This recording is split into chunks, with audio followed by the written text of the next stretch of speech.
All right, well, welcome everyone. We will start our last session. For everyone that doesn't know me, I'm Kathy Blizzard and I'll be chairing the session alongside Tom from the University of Wollongong. I'm from UTAS.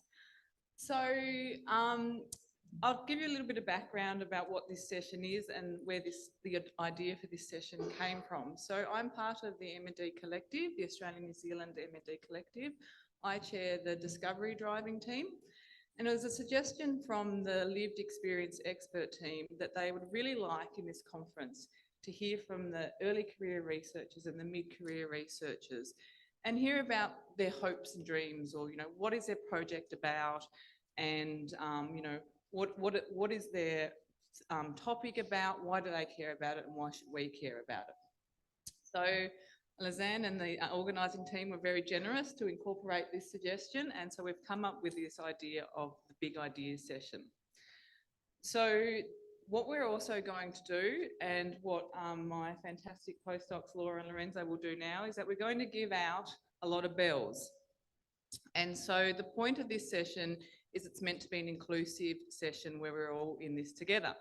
And so if you hear some jargon from the presenters, ring the bell. If you hear an acronym, ring the bell. If there's something that you don't understand, a little bit too technical, ring the bell. If you're online, just do a gesture.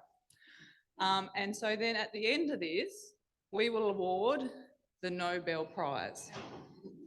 And so that is a prize for the person who presents their research with the least jargon. Now, would you mind? So if you guys want to start handing out the bells, it's amazing what you can squeeze into a position description for postdoc. I will be recording how many bell sounds everyone gets, but we'll also, again, this is about us all in it together, inclusive. Everyone can actually vote for their favourite talk, their favourite presenter, and then that person will be presented an award. The official name of the award will be the M&D Community Presentation Award, so you can put it on your CV, but the unofficial name is the Nobel Prize. I mean, you might want to put that on your CV as well, but there might be some questions. Now, if you don't get a bell, oh, Laura's throwing them. The other thing is, I noticed when I picked up my lanyard, is that you can actually, so if you do want to ring it, you can ring it any way you like. So at the end of this session, the survey will be open for about 5 minutes, and then we're going to seamlessly give the results to the organising committee. But I do ask, this is an honesty-based system. Please only vote once. Speakers, please don't vote. And so you don't have to put your email in or anything, because I didn't want to make it too complicated, but please just vote once. And so before we kick off this session, I first wanted to just say a big thank you to the 10 speakers. You guys are really good sports for saying yes with very little information. And I have no doubt, judging from what a fantastic meeting this has already been, that this is going to be a really great session. And so now, can I just hear everyone ring their bells to know they're working? Wonderful. Okay, I'll hand over to Tom. And don't worry about this. We'll have this survey up at the end as well if you haven't uploaded it yet. I'll hand over to Tom. Thank you. And I'll ring the bell for 3 minutes. All right. Speakers have 3 minutes to talk. So the first speaker we have today is Dr. Adekunle Badamosi.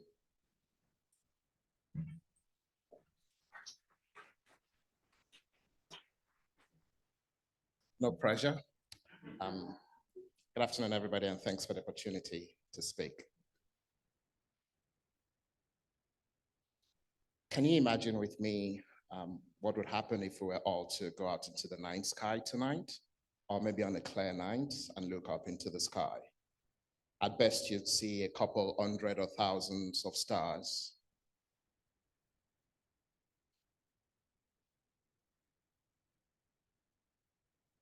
However, if you're to ask an astronomer to do the same thing, the astronomer comes back with very crispy, clear images, such as you see at the bottom of the screen, showing planets, stars, and distant galaxies.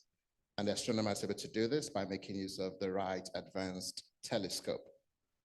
Now, imagine with me that instead of us looking out, we start to look in and try to understand what happens to our brains and spinal cords in motor neuron disease, as we try to understand exactly what causes the different parts of the brain and the spinal cord to start getting damaged and to ultimately die. And this time, trying to do this by making use of a similar strategy in the form of an advanced microscope. This is why I come in as a scientist. I make use of advanced microscopes to try and understand the brain. And what I've observed, or I'm starting to observe, is that the brain is a very crowded place. Think of going to Japan and staying in the middle of Tokyo and seeing all the people trying to cross the pedestrian street at the same time. Very crowded. And this is what happens in our brains in health. I'm able to make use of proper technologies similar to the facial recognition software that's able to capture each person in this crowded environment and follow them with time.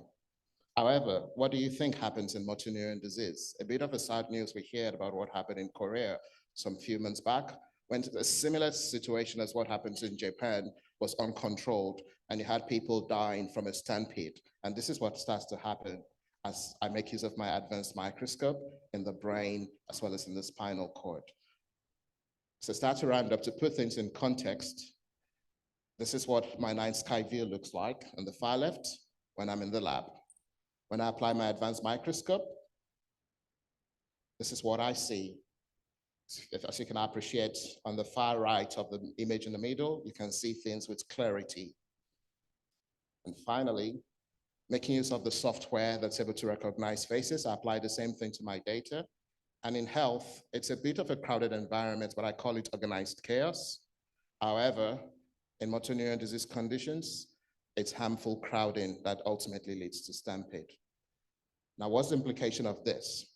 One, as a researcher, I'm able to start understanding how harmful crowding damages the brain in motor neuron disease. But more importantly, my work is focused on identifying pharmaceutical policing forces that can help disperse this harmful overcrowding. Thank you.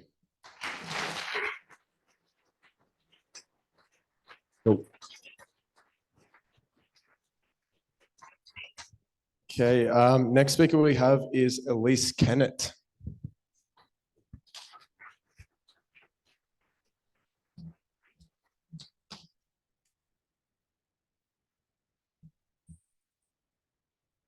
I want you to imagine a perfectly folded paper crane. The precise folding results in an elegant creation. Our cells contain small things called proteins that you can think of like small workers inside our cells that perform the many jobs required to keep our cells alive, happy, and communicating. Just like a paper crane, each protein has specific folds that allow it to function. Sometimes proteins can misfold, like undoing a paper crane. Normally, our cells can break down this misfolded protein and recycle the components to build new proteins. But what happens if the person unfolding the paper cranes is working faster than the person folding them? Well, our paper waste bin overflows and we run out of paper crane. Now, this misfolded protein, once it misfolds, it becomes sticky and they stick together in a clumping process called aggregation, or protein aggregation more specifically. In MND, there's a certain protein that misfolds and aggregates within the messenger cells of our brain, which are called neurons. This process damages the neurons, resulting in a communication loss between the brain and the muscles, just like when Optus went out last week. But what's causing this process to misfold and aggregate? And this is where my research comes in. I study this protein to understand what drives this process. Specifically, this disease or aggregated protein has certain chemical modifications that the healthy protein doesn't. And you can think of these modifications like a tag that's added to the protein that can change its behavior. And because this tag is only present in disease, it was initially thought that it must be driving this process. But there's new evidence which suggests that it might actually be trying to prevent this process and may actually be protective to our neurons. So my PhD aims to identify the proteins that add these tags so we can regulate this response. It means that we can look at what we call upstream pathways, so things that happen before this, so that we can identify new therapeutic targets, develop new medication to target this process. I'm also looking at the role of these tags by investigating how they alter how this protein interacts with other proteins.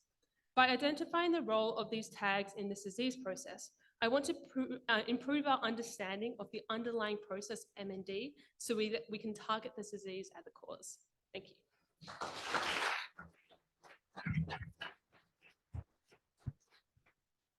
All right, and next up is Sally Neville.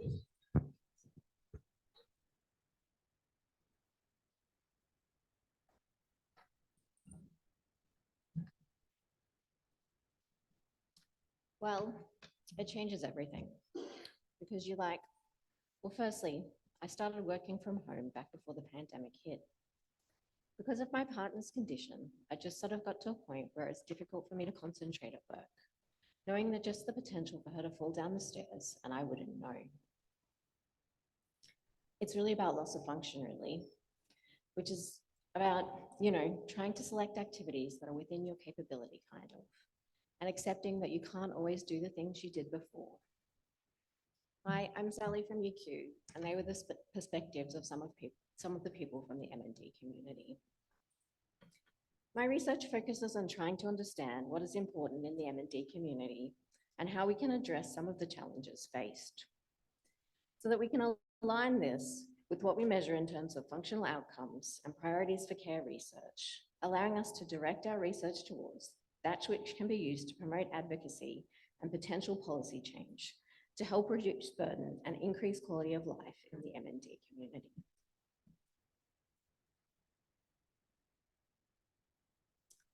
We know that the MND community face a unique and diverse set of burdens and challenges in everyday life, and that this is not just physical, but encompasses a wide range of areas, including but not limited to physical, mental, psychosocial, and treatment. We also know that just because of completely different lived experiences, the priorities and needs of the research and clinical population don't always meet those of the MND community.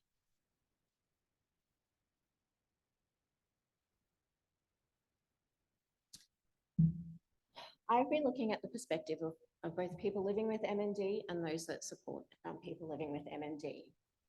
And some of the priorities identified in my preliminary research for those people living with MND have been mental and psychosocial well-being, access to health and support services, initial diagnosis, equipment, and difficulties with physical symptoms. While the support community share the priorities of mental and psychosocial well-being and access to health and support services, they also have the differing priorities of concern for the person living with MND, living life, changes in circumstances, and disability infrastructure and access. Like I said, this is my preliminary research, and I'd be really interested in talking to anyone who wanted to share their experiences. Thank you.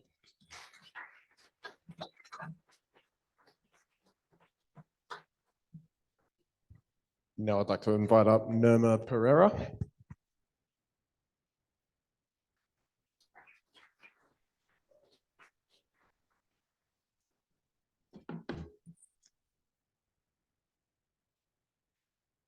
So these pictures show spinal cord from an MND patient and a healthy control.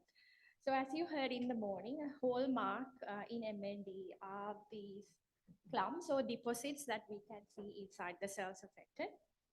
So it turns out that these are actually cellular garbage, which are things such as broken down machinery inside the cells, or any unwanted proteins or misshapen proteins in the cells.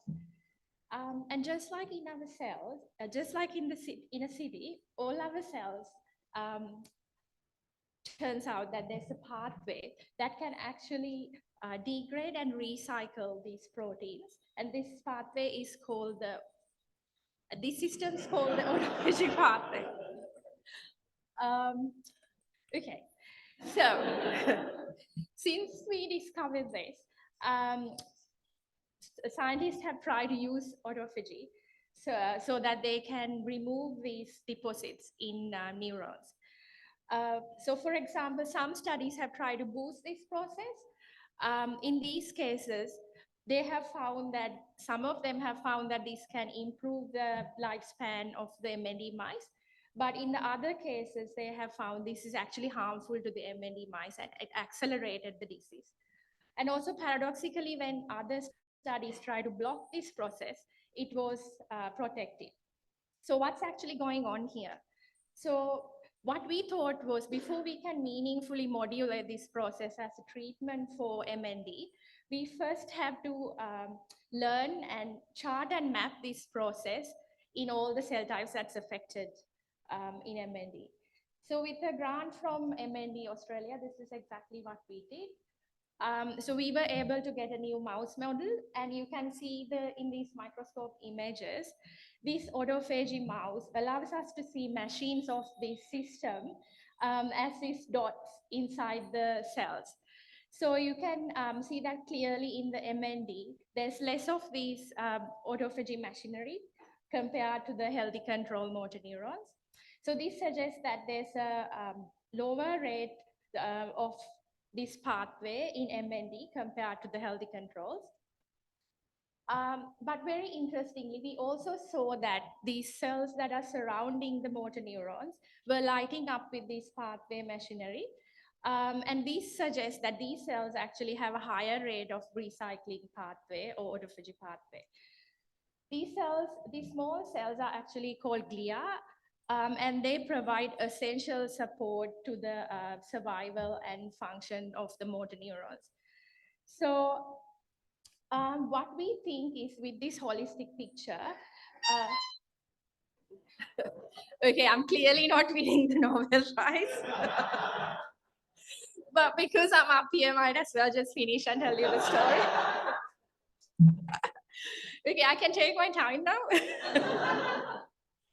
Okay, so what we think is that we should actually look at the nervous system like this beautiful symphony orchestra, where each of these different cell types actually have a very unique, their own rate and level of the autophagy pathway or protein recycling dynamics. So currently what we are looking into is to develop a more cell type targeted strategy to modulate this beautiful system so we can get harmony in the autophagy process in MND. Thank you.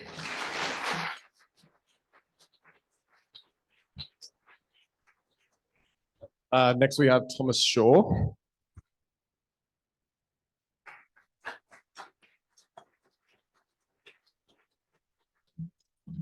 Today. So today I'm going to be talking about what we call in the scientific community a side project, which is a project that I took on because I thought it was really interesting. And I do this project with my colleague and friend, Harriet Dempsey-Jones, who's just up here. Harriet used to work on amputees, and she used to look at people who were highly organized toe users. So people who would paint pictures with their toes because they were born without arms.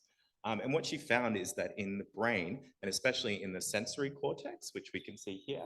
Oh, come on. I didn't say somatosensory, I said sensory. We can see that right behind the motor cortex is a place called the sensory cortex. And that has a one-to-one mapping with every single part of your body. So instead of your motor neurons, where your motor outputs go to, which is in your motor cortex, your sensory cortex takes in input from your body. And so what she would look at is the sensory cortex, and that's what we're going to be looking at in motor neuron disease. So there's 3 reasons for this one: a basic science question to do with plasticity, which is basically a basic science question about how the brain changes during the course of degeneration. The second reason is because we want to understand the preservation of mapping over the course of disease. And third, because it might be useful in the future for things, for example, like brain-machine interfaces, which are essentially just devices that can connect to your brain and might be useful in the future. So these are the 3 different reasons we wanted to look at it. So this is what we've found so far. Basically, what we use are these little vibrating devices, which are MRI safe. So we can take these devices, which you can see, this is Jane Milne from M&D and me with Harriet just on Wednesday. And we put these little devices on your fingertips and they vibrate at different rates or frequencies. And they, what they can do is we can look at the activation, how your brain lights up in the scanner. And this is what we see here, is that we can see how your brain lights up in the scanner at each fingertip. So these different colors represent the different fingertips in the scanner. And basically what we're seeing with a patient with upper limb involvement is that they have slightly less organized fingertip mapping compared to people without MND. So that's an age-matched healthy control. So what we're hoping from this study is first to understand how the brain is organized and in disease, how that is changing. And I think this is a really interesting project because nothing really like this has been done before in MND, but it's also interesting for us in terms of the longitudinal, the time change in the disease. Sorry, it's killing me. But I think that's what's important is actually looking at how things change over time within the disease, and that's what we're really interested in. So thank you very much.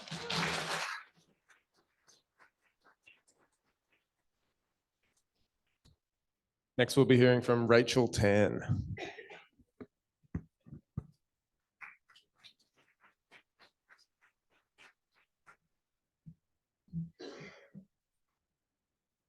I'm going to be sharing the gap in knowledge that my research is seeking to fill through a personal experience that I'm hopefully going to keep as factually as possible and then not dig a hole for myself out of embarrassment after. But on New Year's Day 2020, I went into the emergency ward of my local hospital. I was in a lot of pain. And the surgeon who operated on me thought he was going to be taking out my appendix. He actually found a stage 4 cancer tumor. He told my family and me that the best case scenario, I had stage 3 cancer, which was not great, but better than stage 4 cancer, which would give me months to live. Now, the only thing and only problem was that he couldn't tell me which of the 2 stages it was, because there are tests for cancer in the body, non-invasive tests that can tell you what the stage of disease is, but none of these tests work when your body is all inflamed from emergency major surgery. So I had to wait 1 month, at least a month. And in that month, I didn't know how severe the disease was. I didn't know if I would be able to have treatment. I didn't know if treatment would work. I had a baby, he was 6 months old. Now, I shared a story, this very embarrassingly personal story today, because I know, and I'm very aware in the MND community, that I was lucky to have had cancer that has biomarkers for, tests for, to tell you what the disease is. There are currently no tests for motor neuron disease. And I know that what I lived and my family lived for 1 month, patients with motor neuron disease live with for much longer. So we've had a lot this weekend about TDP-43, which we know is a once healthy protein that becomes sick and starts to accumulate in the brain regions that are involved in motor control. We know that we're not yet able to measure TDP in patients during life, or even know if the drugs that we're giving patients are successful in removing TDP. In addition to this, my work has shown that as many as 40% of patients do not have the standard TDP-43 that up until now we think defines almost all patients with motor neuron disease. So this may suggest or explain in part why perhaps a single treatment may not work for all patients with motor neuron disease. But in order for us to be able to match patients with the correct pathways that are causing them disease to the correct treatments, we need to be able to understand the different proteins in the brain, and we need to be able to identify them during life. And that is the research gap that my research is currently trying to fill. If you are a patient that is courageously involved in research today and would like to engage and tell me how my research can be helpful to you, my email is on the slide, please reach out. If you are a student who would love to talk about projects, I'm always happy to chat. And if you are a researcher who would like to collaborate, please email me. I promise you I'm so much fun to work with because life is short. Thank you.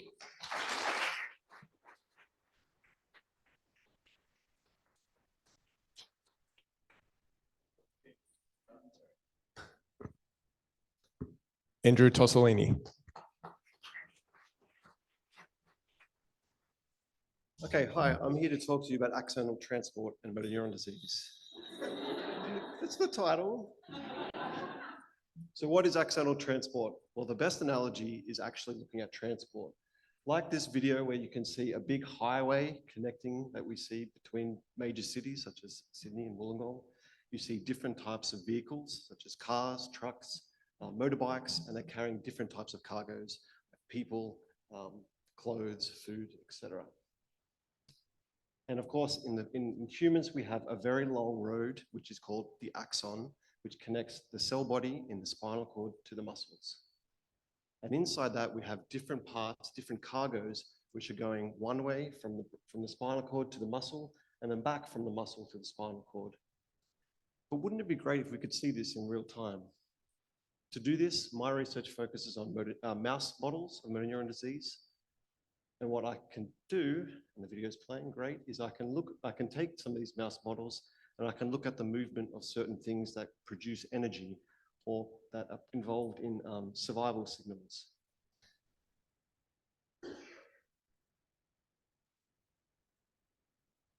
Now, it might not be known to everybody in the room, but we have different types of motor neurons that do different functions.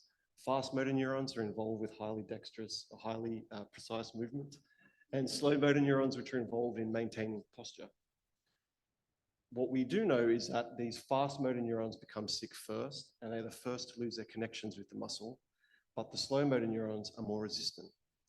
What I've done in my research is I've found that these fast motor neurons are slower to send their signals back to the cell body, to the motor neurons, and this happens before there is a loss of motor neurons, and they also lose their response to survival factors. But the slow motor neurons aren't changed. So why should you care? Well, if we can understand the disease better, we can design therapies better. Thank you.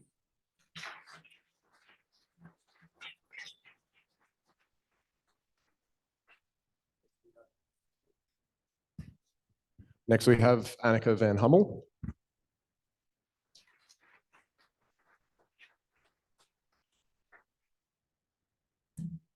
Hi, so today I'd like to give you a really broad overview of how my work contributes to hopefully finding a cure one day for motor neuron disease. So I don't have to tell anyone in this room what motor neuron disease looks like or the fact that there's no cure for it. But what I'd like to highlight is there is a protein that's involved in around 97% of cases, and it's called TDP43. And what happens with this protein is that it builds up in clumps in the brain, and it can move from one part of the cell where it normally has a lot of really important functions into another part of the cell where it can start to build up, get in the way of other processes that happen there, and also lead to the cells dying off. So the way that I approach this is by having a nice workflow which involves using mice to model this, what's going on with TDP43 in the brain and the spinal cord. So luckily for me, I work in a big team where we have access to being able to create new mouse models. We can do this via a couple of different ways. So one is a very traditional way where you use embryonic injection of material to create a line of mice that you can breed from generation to generation.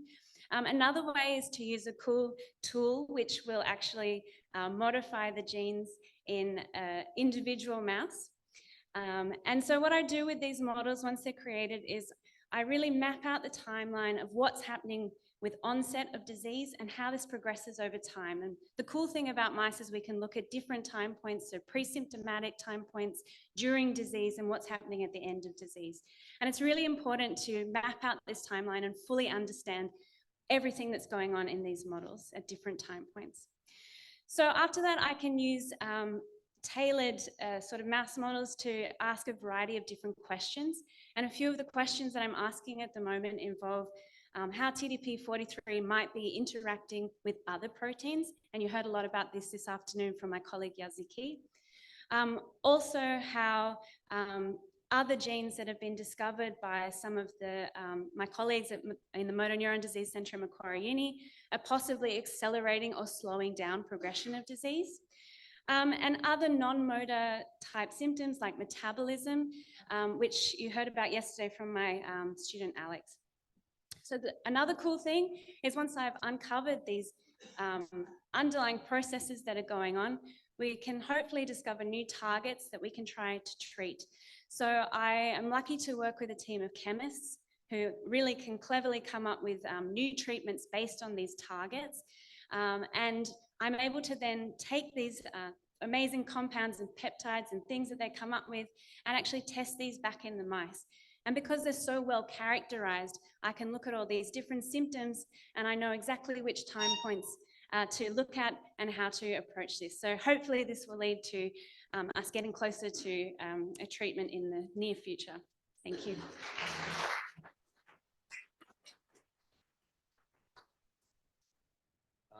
Next speaker is Tai Di Wang.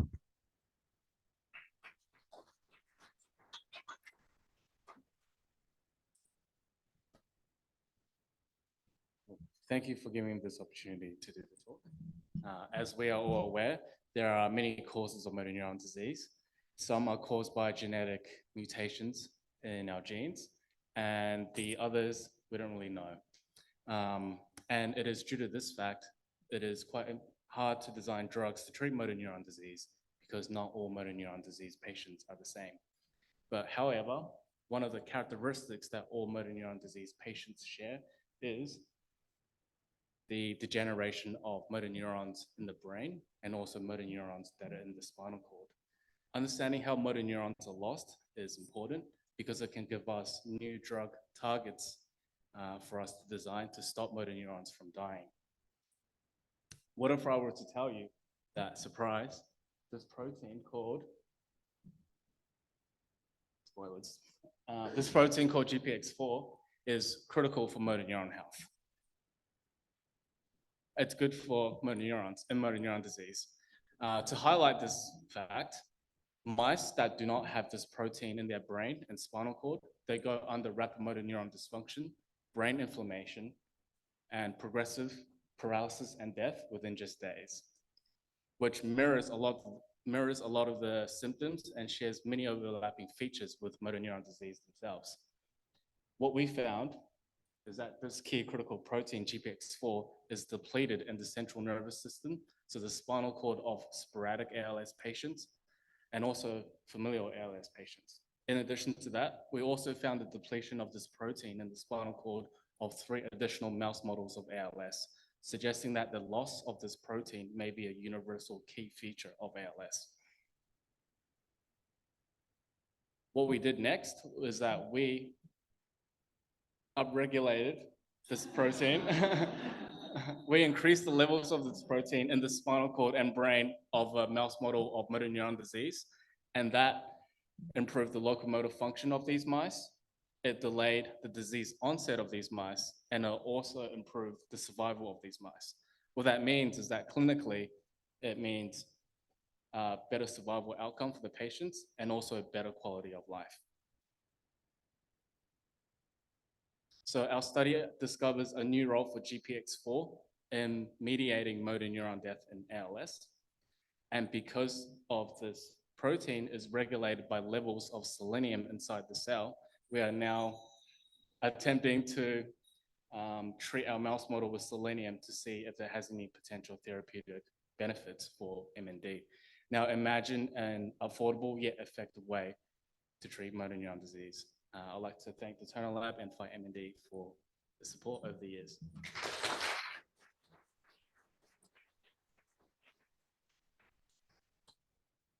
And last speaker we have for this session is Alan Yu.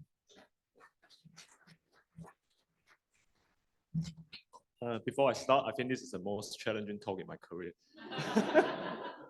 Yeah, abnormal protein buildup actually is the common feature across all neurodegenerative disorders, including motor neuron disease. And this can be caused by genetic mutation or environmental stress like infection. And this leading to a very harmful immune response and leading to loss of activity for the cells called neurons who control us how to move, speak, swallow, and talk. So from our research, actually, and also others, we found the powerhouse of the cell called mitochondria, they got damaged and then release a lot of harmful content in outside. Then they activate a particular immune pathways we call inflammation. And that is not general inflammation, it's one specific pathways. And then in the lab, we're using different models like cell, animals, and patient samples. And then we confirm that this type of inflammation play an active role, contribute to motor neuron disease development. However, it's not enough. Although we already have the drug or compound that can reach the brain to shut down these particular inflammatory pathways, we need to know more. Like, for example, when we can detect this, when we can inhibit that, and how much drugs we need to use in patients before we move to the next step. So my lab at Florida Institute developing a new program using a brand new technology to see how we can visualize these changes over the time. First, to start in mouse models. So before the disease symptoms appear and after, and whether this signature or landscape can be changed by our treatment. And then we will extend the use of this technology to human samples, which can give us a correlation to the late stage those mouse models. And then this is because from patient, we know a lot of data and clinical information, then we can make alignment to see, to confirm, to identify, to detect common or distinct target or molecules. And why is important for that and why we're interested in that? Because what is missing is the early events in patients. So based on this technology, we were able to predict and identify those new indicators, and together with our basic science and clinical data for the new drug development program with our industry partners.